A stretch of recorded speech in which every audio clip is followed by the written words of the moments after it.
Brother Chris juga salah satu orang yang istimewa di hati saya.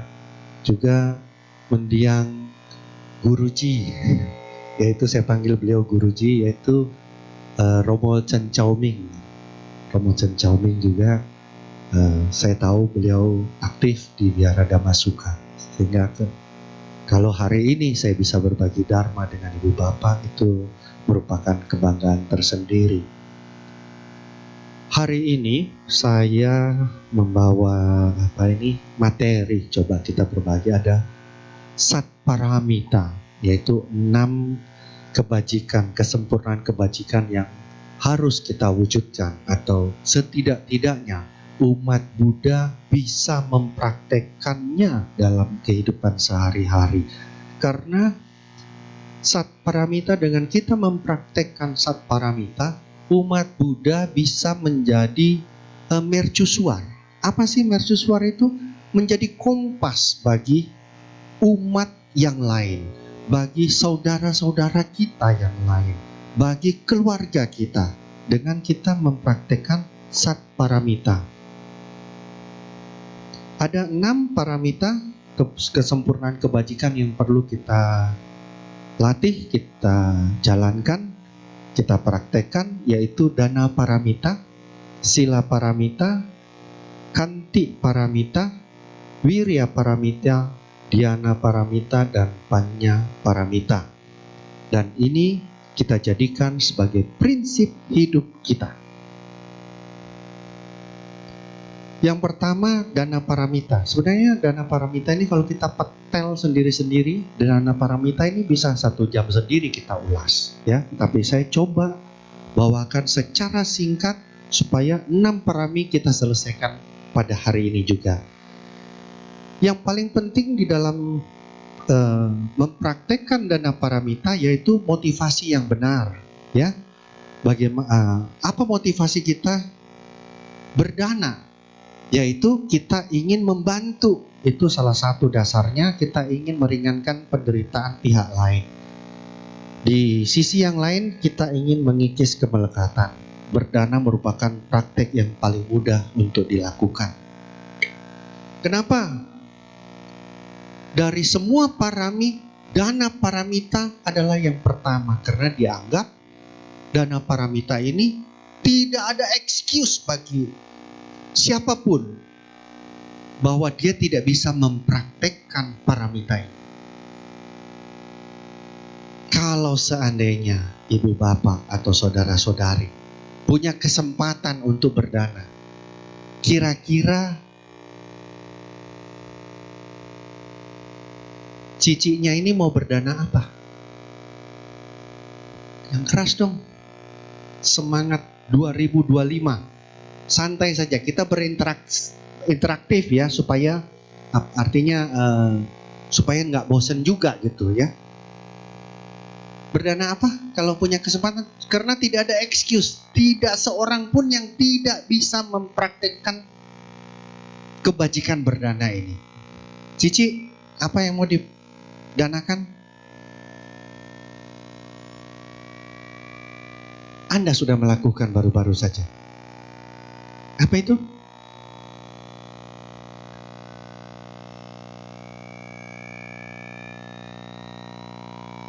Kok? Hah?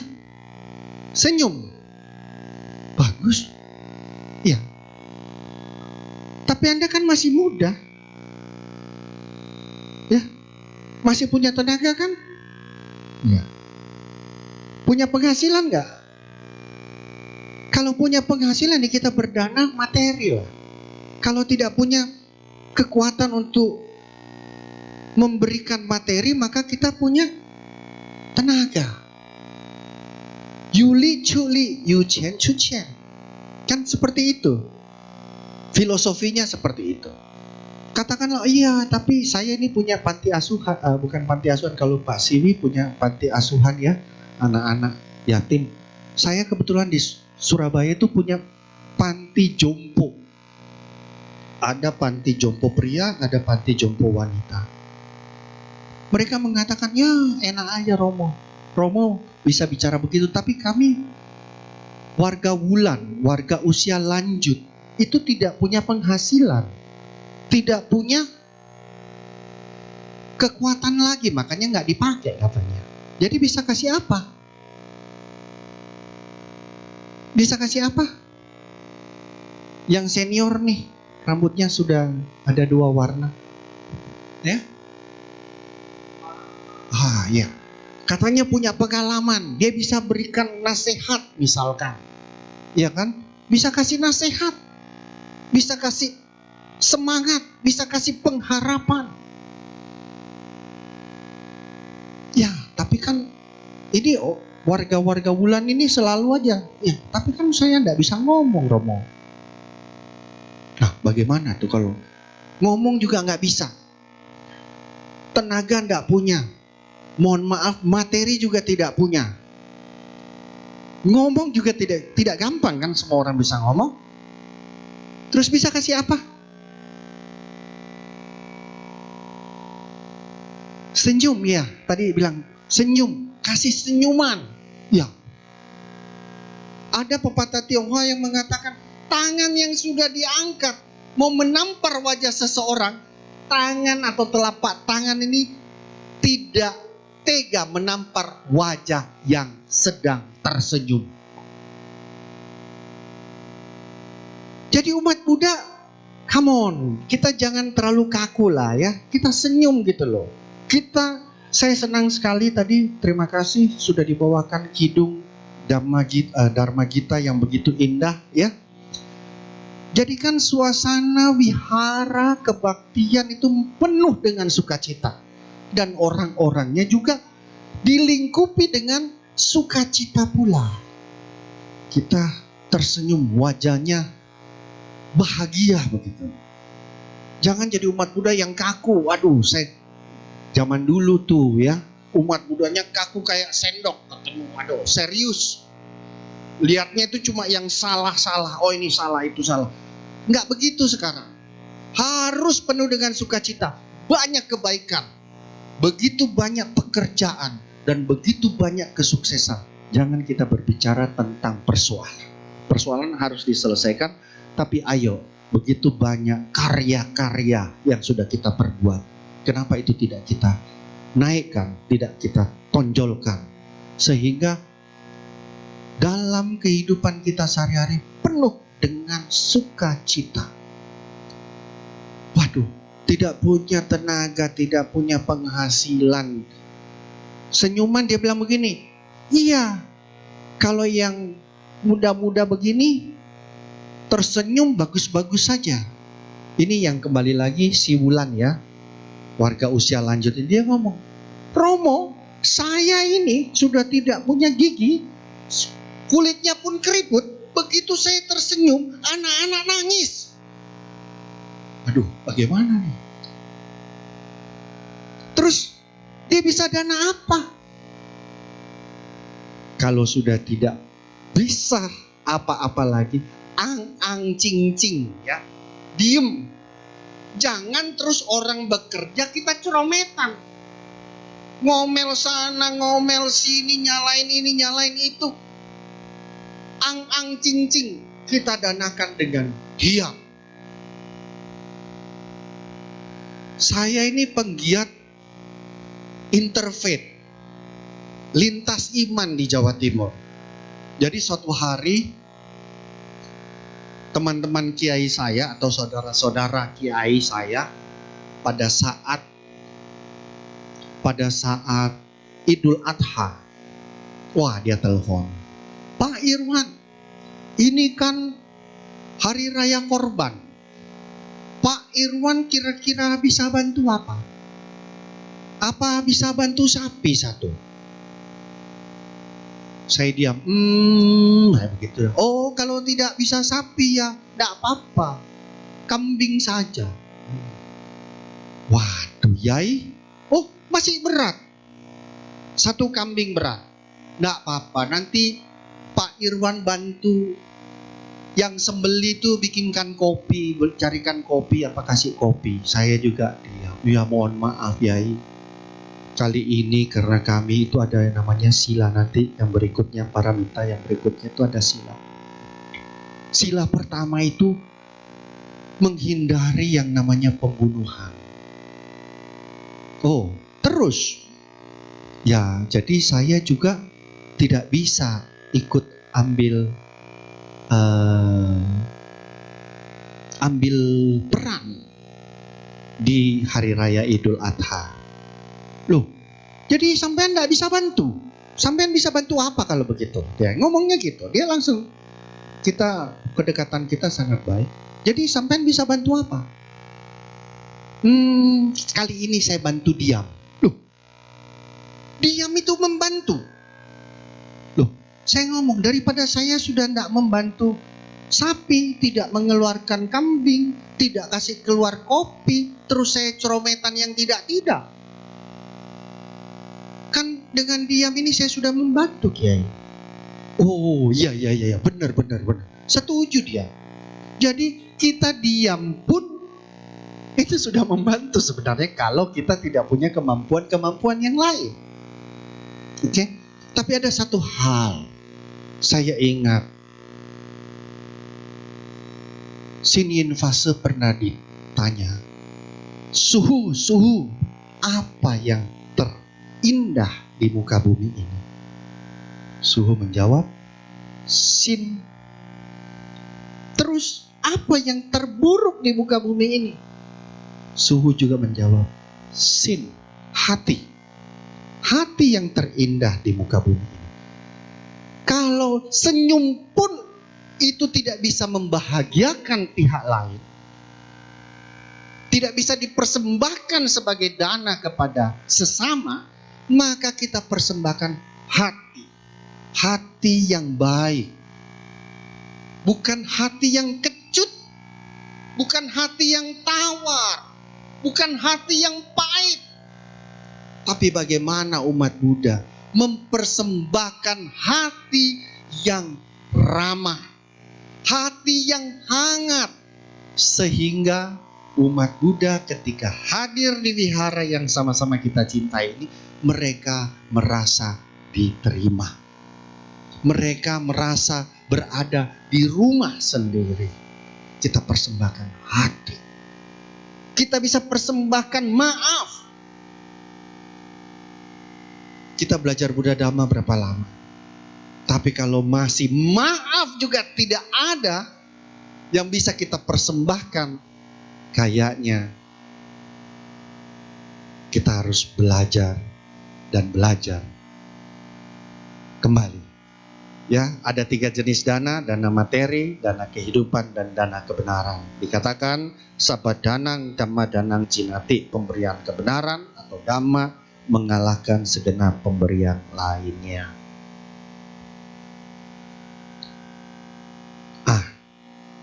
Ini ada 3 hal yang harus diperhatikan ketika kita mempraktekkan dana paramita ini. Yaitu hatinya harus ikhlas, barangnya harus bersih, bukan barang kayak Robin Hood, dicuri terus dibagikan kembali, tidak seperti itu. Terus kemudian barangnya kepada orang yang suci merupakan ladang kebajikan. Persembahannya kepada ladang kebajikan, tetapi definisinya bisa macam-macam ladang kebajikan itu. Tapi yang harus diperhatikan yaitu sebelum, pada saat kita memberikan, dan sesudah kita memberikan.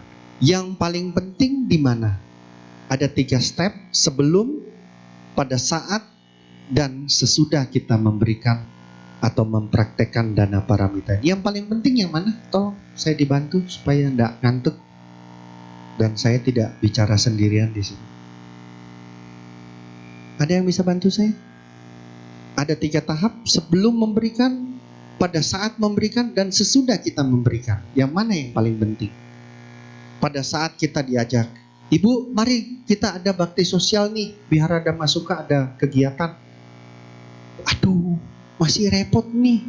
Kebetulan mau Sincia Konien tanggal 29. Repot. Tapi diajak terus.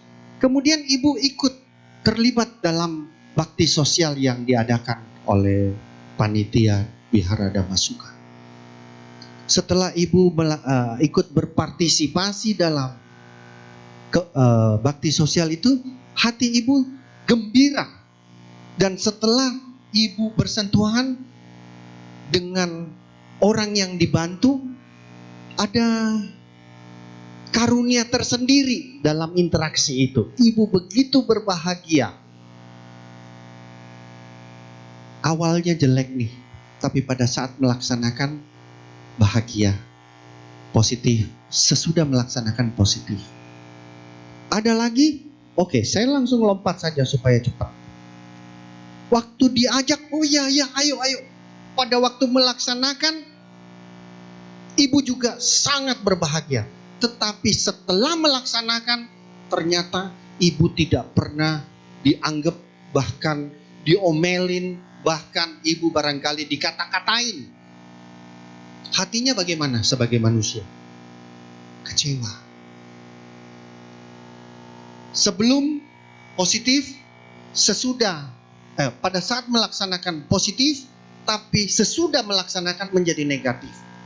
Akibat karmanya bagaimana nih? Akibat karmanya jadi buruk, Bu. Jadi yang paling krusial, stepnya itu sesudah kita melakukan kebajikan-kebajikan, itu harus ditutup dengan kebahagiaan. Sehingga akibatnya bahagia. Daripada kita, ya sudahlah, kita anggap ya sudah, memang karma buruk saya berbuah, tapi timbunan karma baik ini ada. Selesai sampai di situ. Oke? Siapa yang suka berdana, dia akan dicintai dan disukai. Inilah manfaat langsung dapat dipetik dalam kehidupan ini. Itu adalah sabda Buddha. Wajah cantik, suara merdu, kemolekan dan kejelitaan, kekuasaan serta mempunyai banyak pengikut, semua ini dapat diperoleh dari perbuatan baik berdana. Oke, saya tidak ini lagi, saya langsung. Sila parami. Ya, sudah banyak sekali barangkali dibahas tentang sila. Ada menghindari pembunuhan, menghindari mengambil barang, menghindari perbuatan asusila, menghindari bohong, dan menghindari makan atau minum yang dapat melemahkan kesadaran.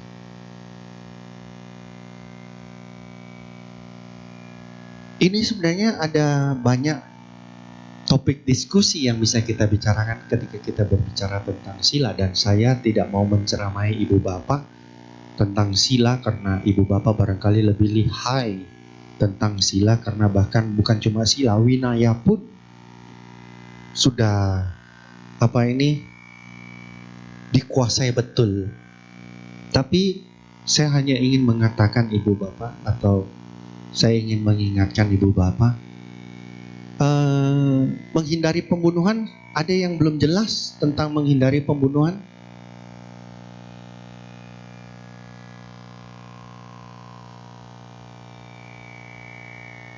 Oke. Begini, kalau seandainya ibu bapak,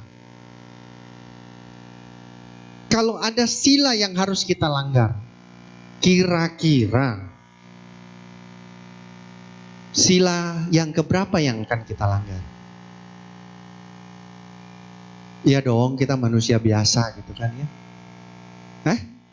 Keempat itu apa ya Pak ya? Bohong. Kenapa Pak bisa memilih sila keempat? Oh, bohong untuk kebaikan. Iya. Pokoknya apapun jawabannya itu tidak ada salah, tidak ada yang benar gitu ya. Ya, kita harus bisa menerima itu. Oh ya, bohong untuk membunuh untuk kebaikan ada nggak? Ada. Seperti apa ibu? Nyamuk. Oh, nyamuk ada. Ada cerita yang menarik. Saya suka bawa lama dari Tibet atau dari Nepal. Kebetulan suatu hari saya bawa mereka ke Bali. Terus kemudian teman-teman kita undang. Kebiasaan umat Buddha itu suka mengundang guru dan kemudian kita undang teman-teman lalu sharing-sharing dharma. Bukan mempengaruhi atau supaya mereka convert, tetapi bagaimana mengenalkan dharma kepada mereka. Kita outdoor cerita-cerita. Tapi ya itu, ada nyamuk Bu. Ya, teman saya sambil cerita-cerita gitu, si lamanya lihat, dia juga lihat lamanya, suhunya senyum, dia juga senyum. Oh iya, cerita lagi udah. Cerita-cerita karena memang mengganggu gitu. Suhunya lihat lagi dia juga lihat sama suhunya senyum, dia senyum lagi, kan begitu.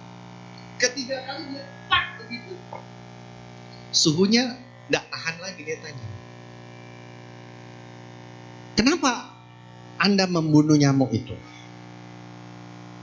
Anda pernah berpikir usia nyamuk itu berapa lama? Ayo." Ibu bapak, usianya nyamuk berapa lama? Kecepatan kali Pak. 2 bulan? 2 minggu ya Bu ya? Ya mungkin saya setuju. Saya setuju mungkin 2 minggu. Dan Anda percepat lagi. Tapi kan mengganggu gitu. Mengganggu kan. Berapa banyak darah yang dihisap oleh nyamuk itu? Ada 1 tetes? Gak ada 1 tetes, yakin Pak? Ada 1 tetes? 2 lebih malah. Oh kurang lebih. Kalau 1 tetes besar dia langsung jadi gemuk sekali dia. Meledak tubuhnya. Mungkin tidak 1 tetes, saya kayaknya seperti itu. Dan ganjarannya mati. Luar biasa gitu. Tapi mengganggu, dia bilang itu kalau 1. Kalau banyak kan lebih dari 1 tetes. Ya kalau banyak, ya kita kan manusia yang berakal ya. Kan ada. Kalau masih tidak mempan, kita pindah, bukan nyamuknya dibunuh, katanya begitu. Aduh, saya belajar sesuatu ini, terima kasih. Seperti itu. Jadi memang pembunuhan ini kayaknya di Buddhisme ini sangat dititik beratkan. Tapi kejadiannya menjadi berbeda Ibu Bapak. Ketika Anda tahu ada seorang teroris di sana, yang Anda tahu bahwa dia akan menghancurkan umat yang hadir di sini. Dan Anda punya kesempatan untuk menghentikan teroris itu hanya dengan membunuh dia. Kira-kira Anda bunuh atau Anda panatipata weramani? Gimana nih?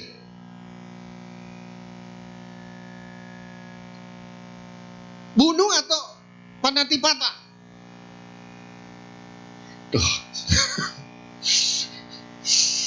Ya, sama Su Huihai, dia ngomong, come on. Ya, ada akuntan nggak di sini? Ada accounting nggak di sini? Kan kalau kita belajar pembukuan tuh, kalau yang kredit merah sebelah kiri, yang kredit debit sebelah kanan. Kalau yang negatif masuk merah dong. Membunuh itu pasti merah, pasti pelanggaran sila. Tapi menyelamatkan calon-calon wali kota barangkali, atau calon gubernur, bahkan calon presiden Indonesia, siapa tahu muncul dari Dhammasuka di sini. Bermanfaat buat negeri, bermanfaat paling tidak buat keluarganya. Itu berkah nggak? Berkah. Itu positif nggak? Positif. Nanti tutup buku tinggal dilihat di total Pak Yus, merah atau biru nih. Kan seperti itu aja. Ya Ibu Bapak, jadi kita jangan terlalu kaku tentang pandangan tentang sila. Ya silakan, itu pilihan sih. Saya tidak mendorong Anda untuk bunuh. Enggak. Nggak berani saya karena ini di belakang Buddha nih, yang saya bawakan ajaran Buddha. Tapi itu pilihan, dan Anda cukup dewasa, cukup matang untuk memutuskan apa yang harus dilakukan. Di antara 5 sila, kayaknya yang paling enteng itu Sura Meraya Majapahit Datana. Kalau orang Thailand ke Surabaya itu pasti dia tanya, waduh, Surabaya itu sura minuman. Makan atau minum, mengkonsumsi hal-hal yang dapat menyebabkan lemahnya kesadaran. Apakah itu? Minuman keras seperti apa minuman keras itu? Alkohol, yang mengandung alkohol. Oke. Main slot, kira-kira masuk gak itu? Melemahkan kesadaran gak? Ya kan, wah, gak ingat apa-apa, gak ingat keluarganya sudah. Pokoknya slot aja, ada uang sedikit slot, dipakai buat main slot. Lemah kesadarannya enggak? Ibu-ibu, apa drakor itu melemahkan kesadaran enggak? Hah? Sampai tengah malam masih, oh ini masih seru nih, sudah 1:30. Termasuk Surameraya enggak? Iya, sama pokoknya. Sudah tidak ingat waktu, lupa keluarga, lupa kewajiban, masuk. Lemah kesadarannya. Kalau yang cowok-cowok itu gaming. Ya, komputer gaming. Sampai subuh dia game. Itu Surameraya enggak? Lemah kesadarannya, itu pelanggaran sila kelima juga. Jadi jangan dipikir alkohol aja gampang-gampang begitu ya.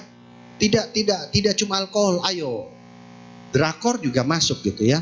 Tapi fundamen utama untuk menjalankan disiplin moral adalah hiri dan otapa.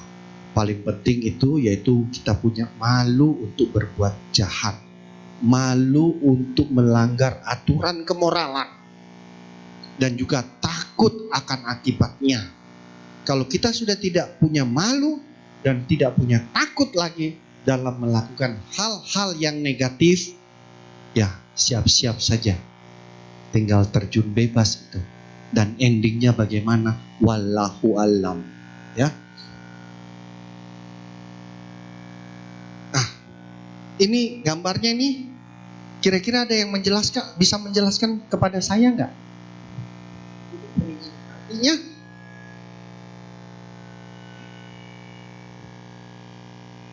jangan mendengar yang tidak perlu didengarkan. Iya. Terus dia ada juga tutup begini. Ayo. Jangan mulut, kenapa? Saya dibantu dong. Ayo Ci, ada kasih. Ya, yang baju merah, maron. 1, 2, 3, 4, 5, yang kelima. Kalau yang dia tutup mulut begini, gambar ini menjelaskan atau menceritakan apa?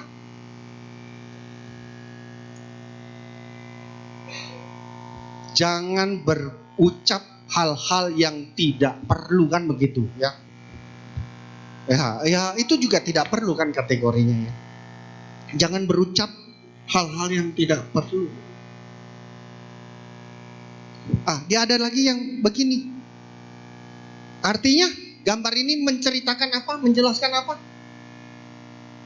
Jangan melihat hal-hal yang tidak perlu dilihat kok. Kalau yang serem-serem, malah saya sering dikirimin gambar. Saya ngomong, buat apa sih kirimin gambar orang yang terjun bebas dari lantai berapa, terus kepalanya, otaknya.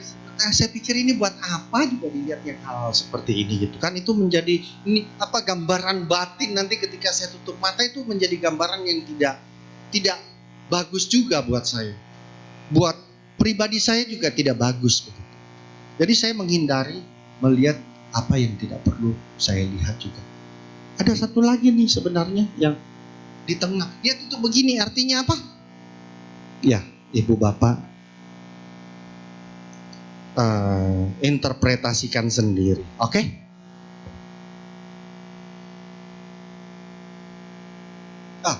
Ini makan minuman. Ketika kita bicara makan minuman, kita ada lagi yang mengatakan ada perlu ciak-cai atau tidak ciak-cai. Ada bisa makan daging sepanjang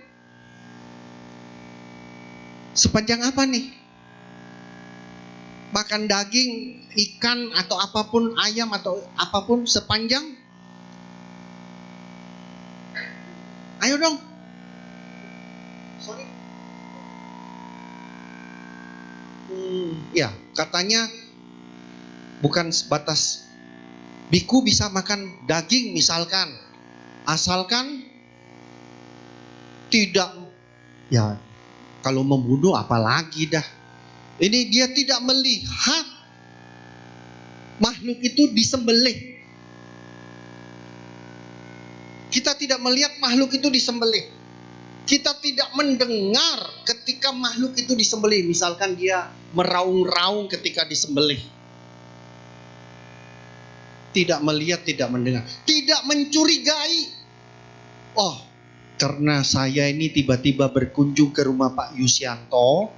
Waduh, ndak enak, ini tidak ada apa-apa. Ada kolam di belakang. Diambilin lele dah. Atau ada ayam, piaran ayam. Sembelih dah, suguhkan. Wah, tamu istimewa katanya. Saya mencurigai, wah ini ayam ini mati gara-gara kehadiran saya di sini. Atau ikan ini dipancing, dinaikkan ke pembakaran lantaran kehadiran saya. Saya mencurigai itu, maka itu tidak dimakan. Tapi ada kitab-kitab lain mengatakan sepanjang kita mengkonsumsi ayam atau daging itu ya, saya katakanlah istilahnya daging, apabila kita sudah di tangan keempat. Maksudnya tangan keempat itu bagaimana? Dari nelayan, dia bawa ke pelelangan ikan. Tangan kedua pelelangan ikan. Pelelangan ikan dibawa ke pasar, tangan ketiga. Sampai ke pembantu itu tangan keempat. Di saya tangan kelima saya konsumsi. Itu halal. Karena prosesnya sudah banyak dilalui. Jadi itu saya tidak beli, dia juga tetap mati. Pembantu saya tidak beli, dia tetap mati. Daripada mubazir, dikonsumsi. Nah itu katanya tidak ada pelanggaran syila. Tapi bagi aliran utara mengatakan vegetarian nih, bagaimana?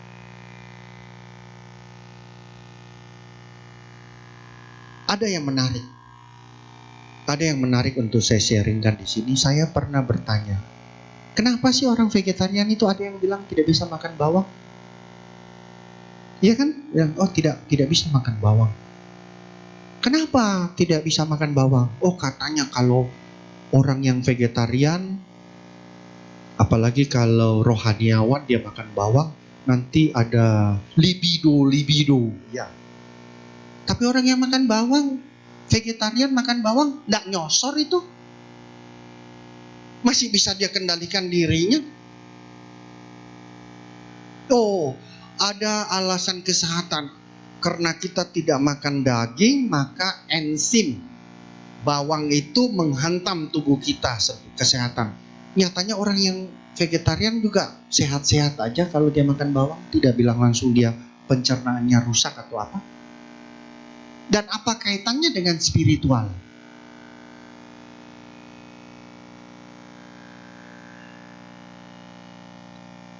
Ya tidak ada masalah juga sih. Saya cuma bertanya apa kaitannya dengan spiritual? Itu saya bertanya ini, jawabannya saya dapat ketika melakukan perjalanan ke barat. Waktu Dharma Yatra di India. Saya tanyakan itu. Ternyata jawaban yang saya terima, Bapak Ibu pernah tahu di Eropa orang-orang Italia dia gantung-gantung bawang di dapurnya, orang-orang Inggris dia gantung-gantung bawang. Untuk apa? Saya dari Sulawesi, nenek saya dari kampung ya. Jadi waktu biasanya kalau anak-anak nangis-nangis nggak ada alasannya waktu maghrib gitu, kita dikasih peniti bawang, katanya supaya menghalau anasir-anasir buruk, menghalau anasir-anasir negatif. Kalau ke kuburan pas ciong bawa bawang. Oh, bawang putih, bawang merah saya kurang jelas itu ya. Ada begitu kepercayaan itu di masyarakat. Oh, seperti itu ya. Nah,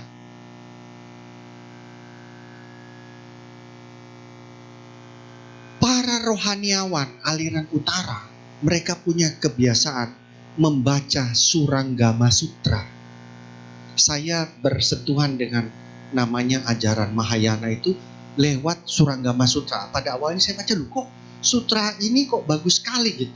Saya tanya kepada saudara-saudara saya yang Mahayana, terus kemudian mereka, kitab apa sih yang kamu agung-agungkan itu? Setelah saya tunjukkan, dia bilang, wah ini memang Leng Yenching. Sutra Suranggama ini adalah sutra terindah. Makanya para rohaniawan Mahayana itu tidak membaca sutra Suranggama setelah matahari terbit, tidak dilantunkan. Alasannya apa? Alasannya khawatirnya karena begitu indahnya sutra ini, makhluk-makhluk yang tidak tampak itu ketika mereka terlalu asik mendengarkan sutra itu, mereka lupa pulang dan akhirnya mereka tersiksa ketika matahari sudah terbit. Oh, makanya ada beberapa rohaniawan ketika mereka membacakan sutra itu, mereka tidak makan bawang. Supaya apa? Supaya makhluk-makhluk yang tidak tampak itu berani mendekat untuk mendengarkan sutra-sutra yang dikumandangkan. Bahkan ada rohaniawan lebih ekstrim lagi, dia tidak pakai sikat gigi, dia langsung melantunkan sutra-sutra itu. Supaya apa? Supaya makhluk-makhluk itu bisa mendekat dan mendengarkan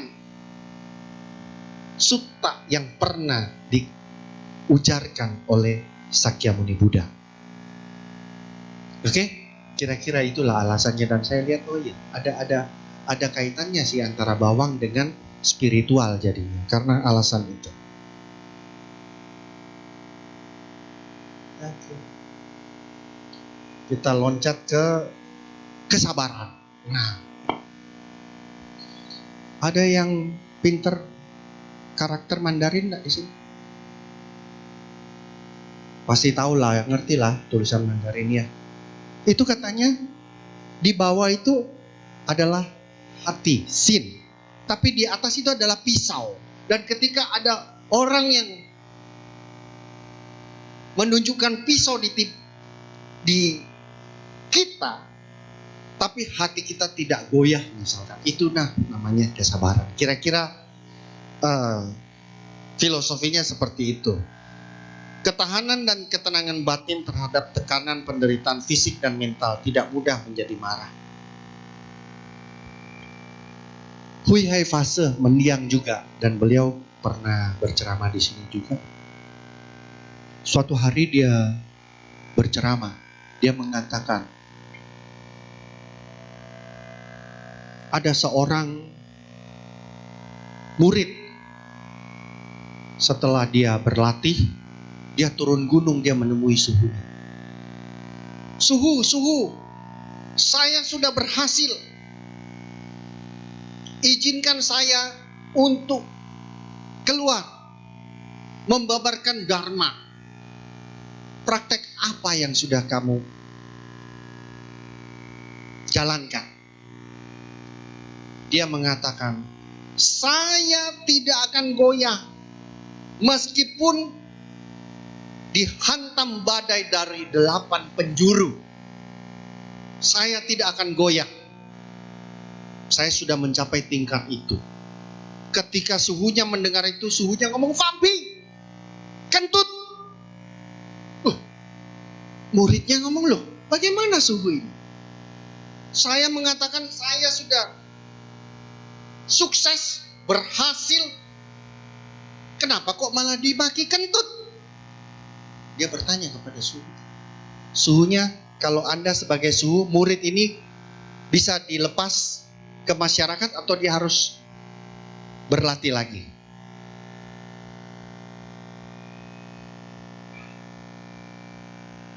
Ayo, kalau Anda sebagai suhu, muridnya ini harus naik gunung lagi berlatih atau bisa dilepas? Kenapa berlatih lagi? Kurang bijaksana. Ya. Suhunya bilang, ya kamu naik gunung lagi berlatih. Kok bisa suhu? Dia bilang kamu menantang badai 8 penjuru, saya baru kasih kentut 1 kali. Dia sudah goyang. Emosinya sudah goyang. Padahal dia menantang 8 penjuru mata angin. Kita ibu bapak, saudara-saudari, para romo, kadang-kadang kita merasa kita sudah mengenal Dharma. Kita sudah belajar Dharma. Kita sudah berlatih Dharma. Ya. Tapi terhadap hal-hal kecil seperti kentut goyang. Aduh, kita tidak bisa menerima. Loh, kenapa kamu kok nggak tahu siapa saya? Seperti itu. Hal-hal kecil, hal-hal sepele, hanya dengan kentut kita goyang. Pesannya bisa ditangkap ya. Bahkan lebih ekstrim lagi suhu. Mendiang Hui Hai Fase dia mengatakan, apabila ada seseorang yang meludah di pipimu, apa yang akan kau lakukan? Monggo. Silakan, Mas. Ya, jangan. Kalau ada orang yang meludah di pipimu, apa yang kau lakukan? Hah? Tonjok. Ya, dia bilang tonjok. Mahasiswa saya, kalau saya tanya begitu kepada mahasiswa saya, mereka, saya ludah balik, Pak. Berlatih enggak? Berlatih lagi. Oh, ada yang bilang, wah, saya tidak marah, Pak. Saya lap saja. Berlatih enggak? Dia kembali lagi berlatih enggak? Berlatih. Kenapa? Dia enggak marah kok. Saya tanya, suhu ya. Sudah lolos dia. Suhu bilang tidak lolos. Loh, kok bisa suhu? Ya, orang yang meludah ke pipimu itu artinya orang itu ingin membasahi pipimu. Lah kok kamu lap? Repot suhu ini ya. Jadi bagaimana suhu? Saya tidak marah. Saya diamkan angin-angin saja dan dia akhirnya kering-kering sendiri. Saya ngomong suhu, saya angkat tangan suhu. Minta maaf suhu, amitofo. Sorry suhu. Kalau kasih dharma ceramah itu, tolong yang injak bumi suhu. Kami ini masih berinteraksi. Kami ini adalah bos dari karyawan berapa banyak, masih banyak pengikut-pengikutnya. Kalau bicara begini bagaimana suhu? Kita bisa didiamkan saja di angin-angin dan biarkan dia mengering sendiri. Saya tidak bisa menerima Dharma ini. Tapi kemudian suatu hari saya mendengar cerita dari Nelson Mandela. Ibu bapak pernah mendengar cerita dari Nelson Mandela? Dia dipenjara selama 8 tahun. Di ruangan yang tidak besar. Dan kemudian lantainya dari karung goni. Setiap hari 2 orang sipir yang jaga pagi dan jaga malam. Setiap aplosan Sipir pagi mengencingi Nelson Mandela. Sipir sore datang, dia kencingi Nelson Mandela. Selama 8 tahun dengan alas kain goni. Ibu bapak bisa membayangkan bagaimana situasi. Suatu hari Nelson Mandela dilepaskan dari penjara dan didaulat menjadi presiden Afrika Selatan. Ketika dia mau dilantik, Nelson Mandela mengatakan, saya belum bisa menerima pelantikan ini sebelum 2 orang sipir yang menjaga saya selama 8 tahun di penjara dihadirkan di upacara pelantikan ini. 2 orang sipir yang mendengar itu sudah bukan pucat lagi tapi biru wajahnya. Kalau Anda Nelson Mandela, apa yang Anda perlakukan kepada 2 orang sipir yang mengencingi Anda selama 8 tahun pagi dan sore?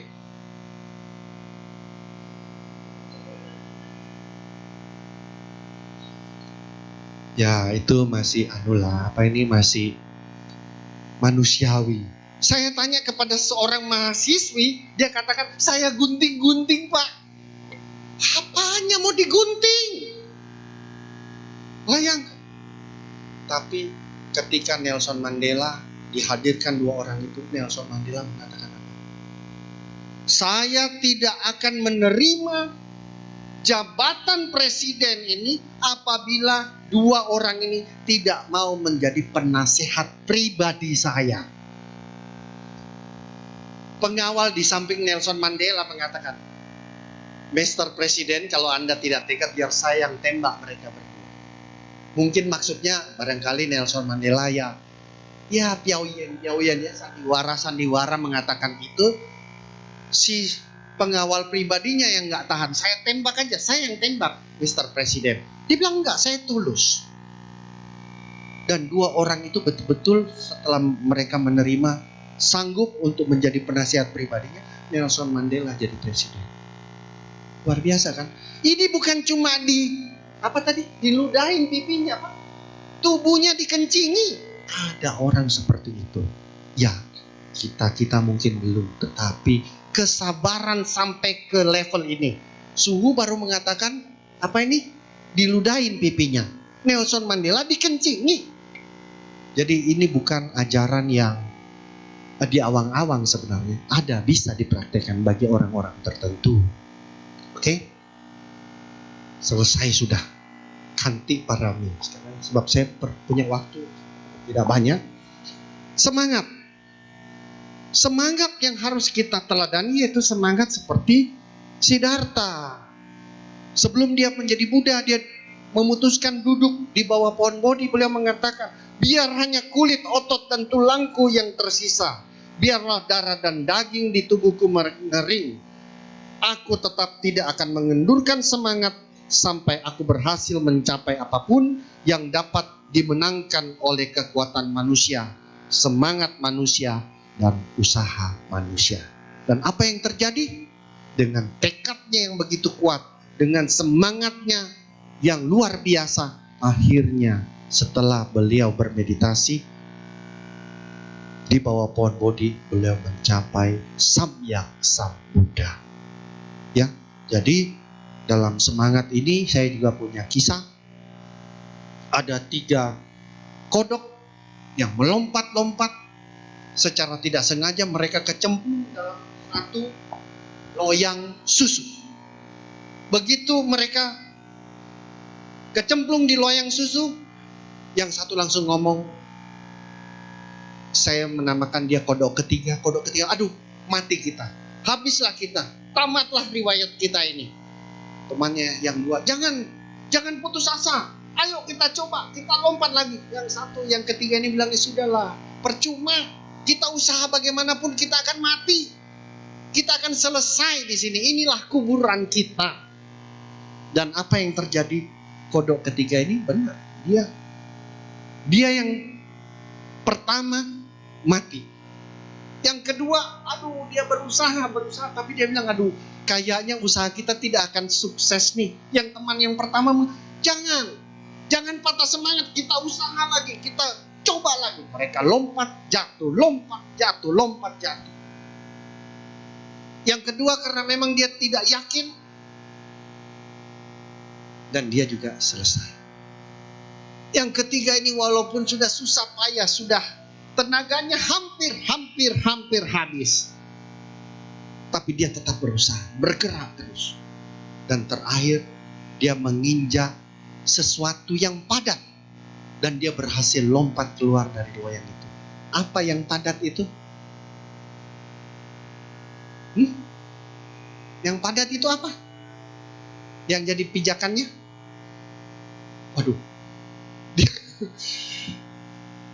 Ternyata bukan temannya yang sudah mati. Susu itu sudah berubah menjadi keju. Ya, memang ketika badai kehidupan sedang menghantam diri kita, ada banyak pilihan buat kita semua. Ada yang menunggu kesempatan, ada yang harus bergerak terus, berusaha terus. Saya kok lebih cenderung memilih bahwa kita tetap harus bergerak, tidak menerima keadaan saja. Itulah juga bagian dari semangat yang harus kita perjuangkan untuk melewati badai-badai kehidupan.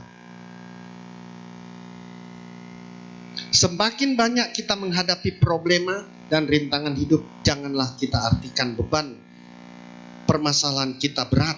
Sebaliknya, hal ini menjadikan kita menjadi orang yang besar dan kokoh. Ya, ini juga, kata-kata ini juga banyak orang tua kadang-kadang mereka minta digembleng di pelatihan-pelatihan. Supaya apa? Supaya anak-anaknya mengerti bagaimana menghadapi persoalan, bagaimana menyelesaikan masalah. Kalau anak yang tidak pernah menyelesaikan masalah, tidak pernah menghadapi persoalan-persoalan, mereka menjadi rapuh. Dan persoalan-persoalan kehidupan itu membuat kita menjadi lebih kokoh, membuat kita lebih matang, dan membuat kita lebih dewasa. Dan dengan kita berhasil melewati satu persoalan kehidupan, maka saya yakin kita sudah naik satu level. Kalau semangat yang buruk sudah muncul, kita hilangkan. Kalau sudah muncul tapi itu merupakan hal kebaikan, kita pertahankan. Kalau keburukan yang belum muncul, ya kita cegah. Tapi kalau kebaikan yang belum muncul, ya kita tumbuh kembangkan. Dhyana Parami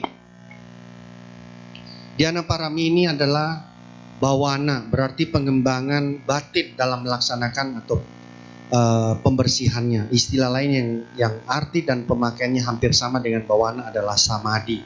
Ya, ibu bapak semua saya kira sudah familiar dengan samadhi. Silahkan metode apapun yang Anda lakukan, saya kira itu baik-baik saja. Kebetulan kalau kami jalankan yaitu mindfulness, dan banyak guru-guru mindfulness sekarang yang sudah ada di tengah-tengah kita. Silakan Anda mencari guru samadhi yang tepat, mau samatha, mau vipassana, silakan, atau bahkan gabungan antara samatha dan vipassana juga saya kira baik-baik saja. Panyaparami, ya, ada 4 hal yang dapat menopang pertumbuhan kebijaksanaan seseorang: bergaul dengan para bijaksana, mendengarkan dharma, perhatian yang tepat, dan praktek sesuai dharma. Melihat sesuatu sebagaimana adanya, bukan sebagaimana tampaknya.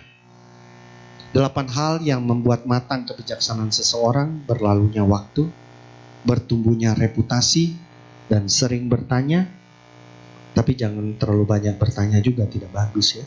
Berhubungan dengan pembimbing spiritual, penalaran di dalam diri, diskusi, berhubungan dengan orang yang berbudi luhur, berdiam di tempat yang sesuai. 3 jenis kebijaksanaan, yaitu belajar, perenungan, dan penembusan. Cara menilai kebijaksanaan seseorang dinilai dari orang ini memeriksa, merumuskan, atau mengemukakan masalah, dan orang bijaksana bukan orang yang dungu. Dia menyampaikan kata-kata yang dalam, menenangkan, luhur, dapat dipahami oleh para bijaksana. Ketika berbicara tentang dharma, dia mampu menjelaskan artinya, baik secara singkat maupun terperinci. Dia adalah orang bijaksana, bukan orang yang dungu. Melayani menjadi sempurna dan menjadi sempurna untuk melayani dengan dasar 6 paramita ini. Sedikit demi sedikit kita praktekkan, lama-lama menjadi sedikit demi sedikit kita praktekkan 6 paramita ini, lama-lama menjadi ya Buddha dong. Masa mau jadi bukit praktek parami? Ya masa praktek dahana, praktek sila untuk menjadi bukit, menjadi Buddha. Oke? Dan sampai jumpa di nirwana. Sadu, sadu, sadu. Sebelum ditutup barangkali ya. Ya, sebelum ditutup saya langsung aja lempar atau Anda ambil alih, silakan. Baik Bapak Ibu, demikianlah sesi Dhammadesana yang telah disampaikan oleh Romo Irwan Ponto. Romo, apakah ada kesimpulan atau mau langsung tanya jawab? Silakan, saya tidak kasih kesimpulan, Anda yang menyimpulkan sendiri, karena saya kesimpulan itu kayak ibaratnya saya mencerna, saya yang mengunyah terus saya lepehin, ini makan. Enggak. Anda menyimpulkan sendiri gitu ya, karena kita punya kebijakan, kita punya latar belakang yang berbeda, tingkat pendidikan yang berbeda. Jadi silakan ya, bisa mungkin 1-2 pertanyaan, syukur-syukur kalau tidak berat-berat kan gitu. Baik, seperti biasa kita akan buka sesi tanya jawab. Mungkin karena waktunya sudah mepet, tanya jawab kita buka biasa menjadi 2, yang satu lisan dan satu tertulis. Mungkin kalau Bapak Ibu sudah ada yang tulis, nanti kita akan ambil. Namun sebelum sesi tanya jawab berlangsung, marilah kita menyanyikan 1 buah lagu kembali. Para petugas kami persilakan.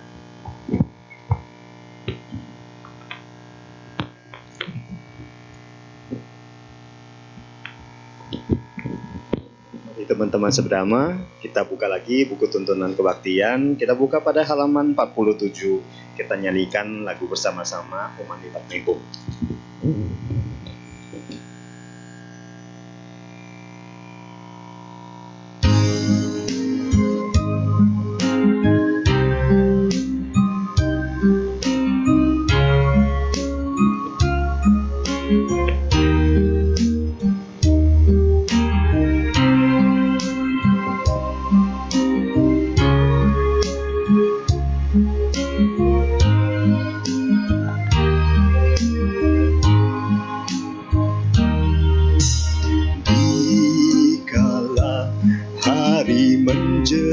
Senja, mentari mulai tenggelam, rembulan pun mulai bersinar terang, sesayupan terdengar suara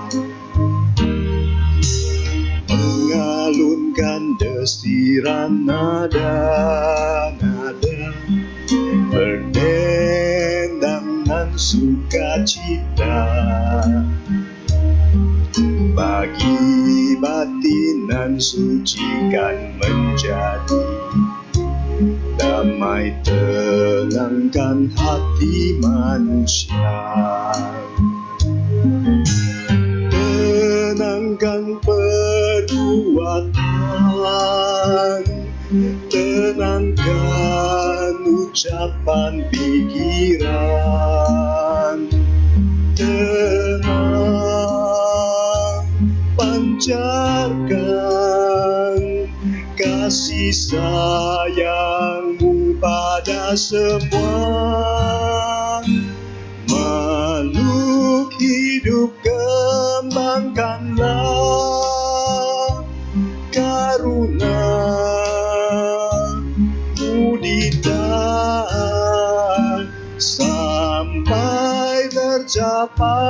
pantai bahagia, Om Mani Padme Hum.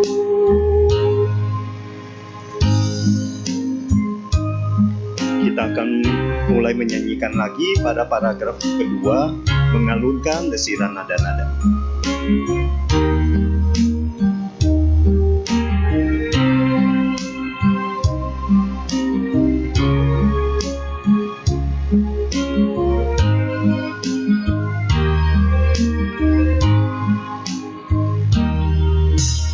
Mengalunkan desiran nada-nada, berdendang nan sukacita, bagi batinan sucikan menjadi damai, tenangkan hati manusia, tenangkan perbuatan, tenangkan ucapan pikiran, tenang, pancarkan kasih sayangmu pada semua makhluk hidup. Kembangkanlah karuna mudita sampai tercapai pantai bahagia, Om Mani Padme Hum, Om Mani Padme Hum. Terima kasih.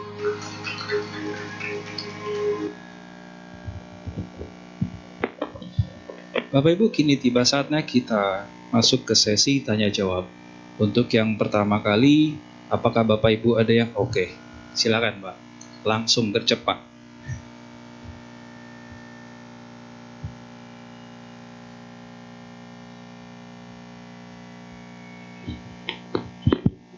Selamat malam Romo, salam Namo Buddhaya Romo. Namo Buddhaya.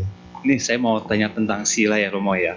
Ini ada seorang, dia tuh pinter memasak ya. Terus teman dia tahu dia bahwa dia tuh sebagai koki tuh hebat dia tuh ya. Maksudnya pinter memasak segala macam ya. Masak, iya jadi koki lah istilahnya ya. Kebetulan teman dia buka restoran, dia panggil untuk membantu dia. Senang dia Romo. Karena kan di tempat teman dia. Nah, tapi setelah dia udah kenal sama sering ke wihara begini, akhirnya dia bingung sendiri. Kalau saya jadi koki itu memasak itu kan bukan vegetarian. Jadi dia harus belinya, dikasih kepercayaan untuk mengolah. Jadi dia harus bikin yang bagus, yang masakan yang enak-enak punya itu buat langganan. Tapi dia harus carinya daging-daging segar. Nah itulah masalahnya. Terus dia bingung. Kalau dia beli ikan atau beli kepiting segala macam, kodok apa yang udah mati begini, pasti masaknya nggak enak, dia bilang. Mesti harus segar, harus benar-benar hidup, dipotong saat itu. Dari situ dia bingung. Sedangkan kalau dia nggak kerjain, ya keluarga dia gimana? Kalau menurut Romo, dia lanjutin apa tidak? Dia sendiri kebingungan. Terima kasih Romo. Ya terima kasih. Kasih tepuk tangan dong. Suatu penghargaan sudah berani bertanya kan. Ya ini memang satu dilema Pak ya. Ini satu dilema. Banyak orang tidak punya atau tidak memiliki karma baik yang seperti dimiliki oleh ibu bapak yang ada di sini gitu ya. Mereka punya penghasilan yang baik gitu. Tidak harus melalui rintangan-rintangan kehidupan. Saya tidak berani atau tidak dalam posisi untuk menjustify jalan hidup penghasilan seseorang. Memang kalau kita punya kesempatan,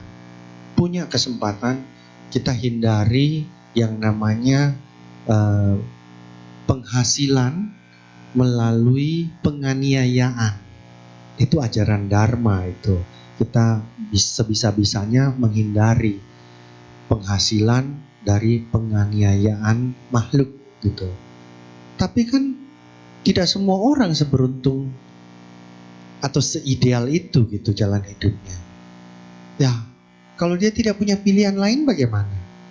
Saya pernah satu waktu ya, kepengen punya usaha dari tulang, tepung tulang gitu. Apakah tulang ikan, tulang sapi gitu, ada tepung tulang gitu. Harganya juga lumayan bagus gitu. Tapi ada seorang bante, dia mengatakan, Irwan, kamu kan tidak sungguh-sungguh, kamu kan hanya bercanda. Saya ngomong, loh, ini saya tidak melalui pembunuhan loh. Ini sisa-sisa ampas pembunuhan. Saya olah menjadi sesuatu yang punya nilai ekonomi kan gitu. Kalau Chen Xiaoming mendiang, dia mengatakan, Romo itu mencari celah pembenaran katanya. Ya saya ketawa juga. Ya, tapi itu kita tidak dalam posisi menghakimi ya. Kita tidak pernah tahu situasi kondisi ekonomi kehidupan seseorang. Kalau dia tidak punya pilihan lain, mau bagaimana? Saya yakin dengan dia mengenal Dharma, di satu sisi oke lah, ya seperti tadi teroris, satu sisi pembunuhan is pembunuhan. Negatif. Tapi bagaimana dia mengelola itu menjadi ada hal-hal positif juga. Jadi perbanyaklah perbuatan baik. Bahkan saya pernah berbicara sama mendiang juga Bante Surya Bumi, ya Mahatera. Saya mengatakan perjalanan saya menuju ke tempat Bante Surya Bumi itu 1,5 jam kendaraan. Kemudian sudah ketemu sama Bante Surya Bumi. Terus kemudian saya bertanya, Bante, bagaimana kalau kehidupan seseorang dia dihantam badai, diseret gelombang, dijatuh lagi, ya, tertabrak mobil. Pokoknya saya bikin kisah itu sedramatis mungkin lah. Terus apa yang harus diperbuat oleh orang itu, Bante? Bante mengatakan, jangan mengeluh, tambah kebajikan. Hah? Cuma itu, Bante? Ya cuma itu, Bante. Loh, saya 1,5 jam jalan naik mobil, kasih bikin satu cerita dramatis seperti itu untuk saya pertanyakan. Kemudian jawabannya, jangan mengeluh, tambah kebajikan. Ya sudah, memang dia harus jatuh, penghasilannya harus lewat pembunuhan misalkan. Wah, makanya ibu bapak kalau bisa hindari tuh ya ke restoran dengan telunjukmu yang ini, maka dia mati. Yang ini mati dia. Begitu kita tunjuk, mati. Hindari itu. Kita cuma bisa menghimbau, hindari.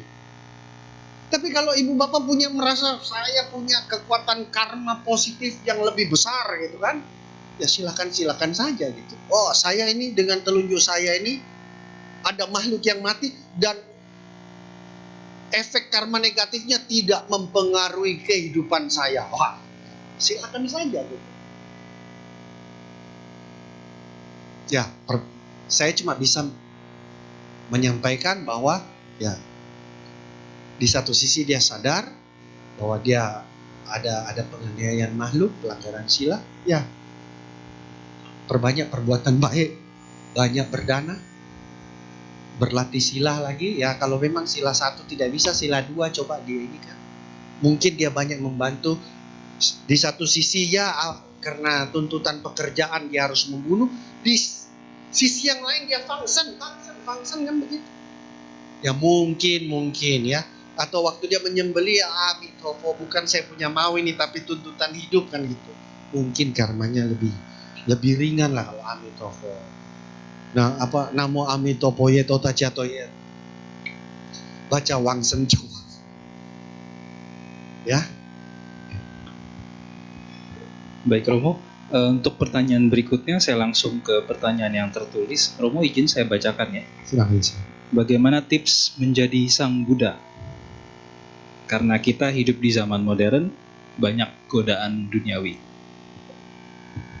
Oke.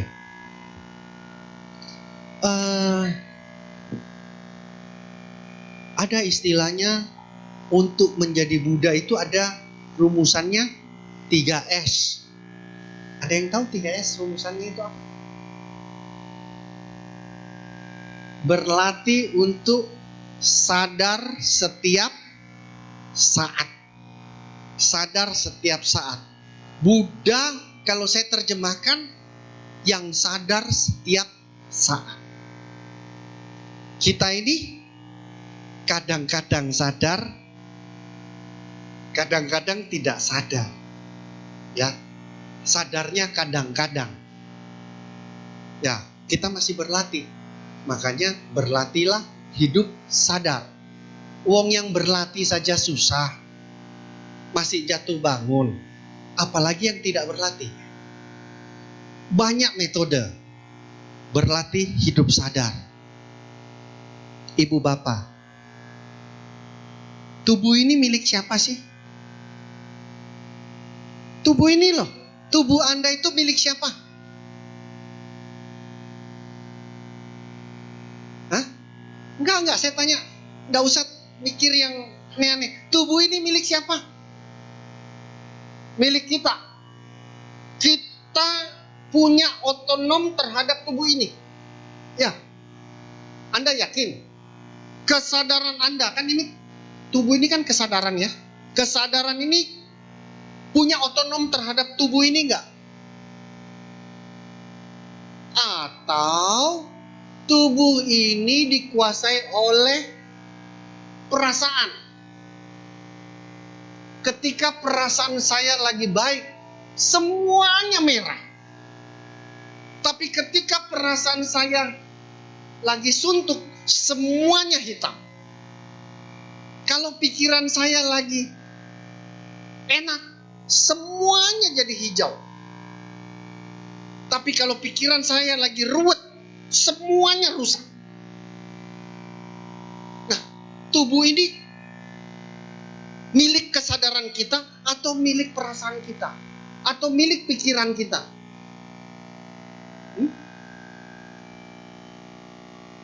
Kalau Anda bilang, tubuh ini milik kesadaran saya. Oh, berarti kesadaran Anda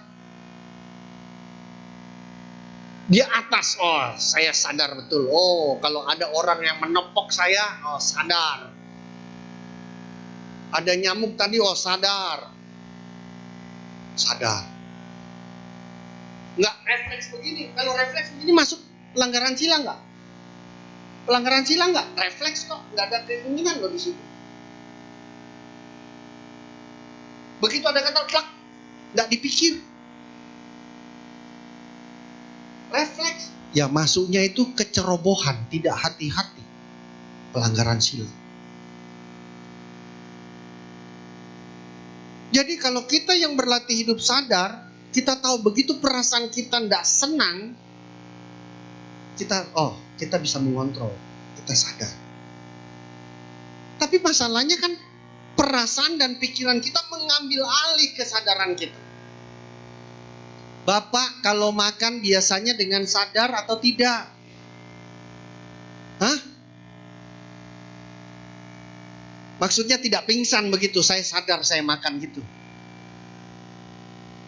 Atau kalau saya tanya, tadi siang makan dengan rencana atau makan dengan sadar? Makan dengan HP atau makan dengan sadar? Makan dengan memori atau makan dengan sadar? Makan dengan rencana itu masa depan. Ya. Memori, oh tadi itu dia baik loh orangnya itu. Saya senang sama dia itu. Cara ngomongnya enak. Itu pakai dengan sadar. Tidak sadar. Jadi makan saja. Saya sekarang sedang makan. Saya menikmati makan. Seperti itu. Kita berlatih hidup sadar. Kita yang berlatih saja. Itu kadang-kadang tidak bisa sekencang itu gitu. apalagi orang yang tidak berlatih. Orang yang hidup di masa lalu adalah orang yang depresi. Orang yang hidup di masa depan adalah orang yang stres. Orang yang hidup di masa sekarang adalah orang yang sadar. Lah, saya kembalikan. Anda itu hidup di masa lalu, masa akan datang, atau hidup di masa sekarang ini?